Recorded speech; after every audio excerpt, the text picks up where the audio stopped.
निश्चल भाव से होगा, कपट रहित तो होगा महाराज, तो फल भी अच्छा होगा, परिणाम भी अच्छा होगा। इसलिए पहले कर्म पर ध्यान दीजिए कि मैंने कर्म कैसा किया। यदि किसी का हृदय दुखाया है और आप सोचते हो कि मुझे सारा सुख मिल जाए, वैभव मिल जाए, तो क्या मिलेगा?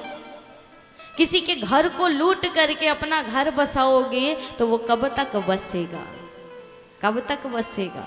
इसलिए किसी को कष्ट नहीं देना, सिर्फ निश्चल भाव से कर्म करते रहना है, इस पथ पर बढ़ते रहना, इस मार्ग पर बढ़ते रहना है। और चौथी है हमारी गौ माता,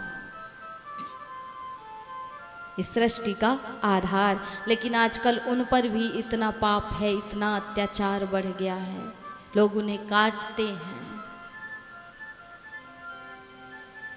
मनुष्य के पास तरह तरह के भोजन पदार्थ हैं, लेकिन उन्हें नहीं पाता है। जानवरों का जो भोजन है उन्हें पाने के लिए जाता है, यही विडंबना है महाराज। इसलिए गौ माता का सम्मान करिए। गौ इस सृष्टि की धरोहर है, और जिस दिन ये क्षतिग्रस्त हुए उस दिन कलिकाल का प्रभाव और बढ़ेगा, और जीवन में उतनी समस्याएं, उतनी बाधाएं आएंगी।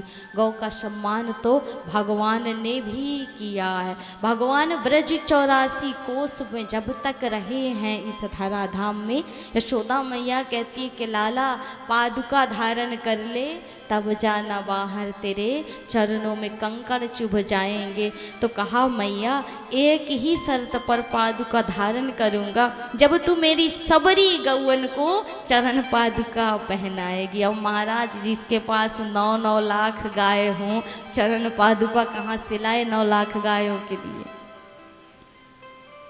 तो भगवान कहते हैं ना कि यदि मेरी गौओं पर संकट है तो फिर मैं कैसे शांति से बैठ सकता हूँ।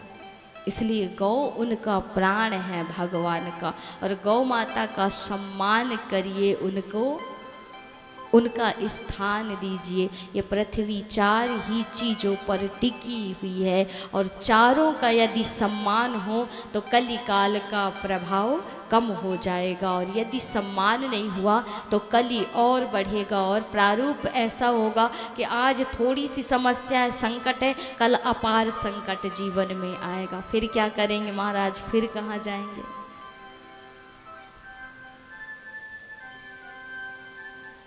इसलिए इनका सम्मान करें।